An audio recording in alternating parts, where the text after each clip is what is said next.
I love this topic so much because we always say, I tell the kids, control the controllables, and there are a lot of them. It is. It's so important because we do have choice and we have power. And sometimes those are the things we need to remember and recognize that we have when we're trying to create and move forward in our life. But a lot of people will say, I have no choice, I have to, or I can't. And that's not true. But it sets up a mindset that you are a victim and that you're powerless. And then you give your power away to other people. And then your mind believes what you tell it, that you have no choice and you have no power. The truth is you do. Yeah, it's really interesting. So give us a practical example of somebody who maybe feels stuck in some situation, whether it's a job or a relationship or whatever the situation is, and they're saying, this is it. I have no choice. I have to go work at this place where I'm miserable.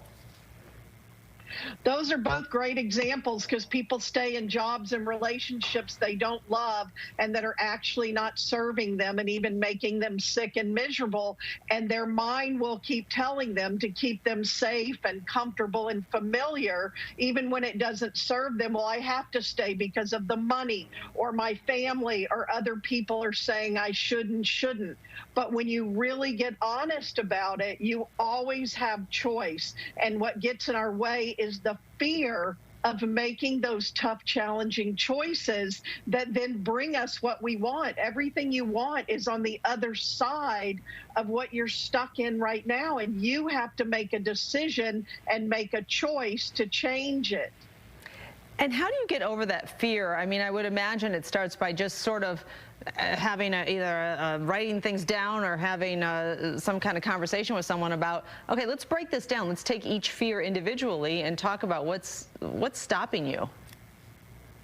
Yes, because a lot of it is first facing those fears as we talk about. Is this a real fear or is this a perceived fear? Even something somebody else is telling me may or may not happen. And then there are people who will leap off the ledge or take those big quantum leaps and change their life while other people are stuck in fear. But everything you want that you don't have is in the unknown. So you start with the fears, and are they real fears? And there's going to be fear around stepping out of security, but you can step into what's next. And there you've got to start building trust in what your desires and your gut or your intuition are telling you versus what your mind is trying to scare you into or out of.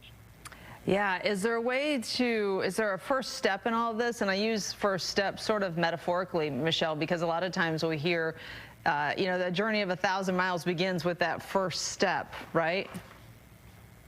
It really does. I love that quote. It's so true. So first, as us talking about it, we're creating the recognition that I have choice and power. So you can write this down. You can tell yourself, put it on your mirror, on a note card. I have choice and power, and then start acting from that place every time. What choice would I make if the choice were totally mine?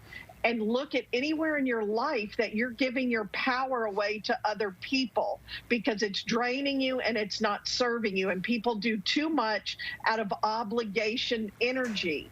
And they say they don't have a choice when they do, and then it's facing that fear. What real fear exists in this very moment? And if not, I have to face the fear and walk through it because it's not real right now. All right. Well, that's good stuff, Michelle. I am inspired and ready to go. Very good. We appreciate you. Thank you. Thank you so much. You can follow Michelle Barr by going to her website. It is MichelleBarr with 2 R's.com.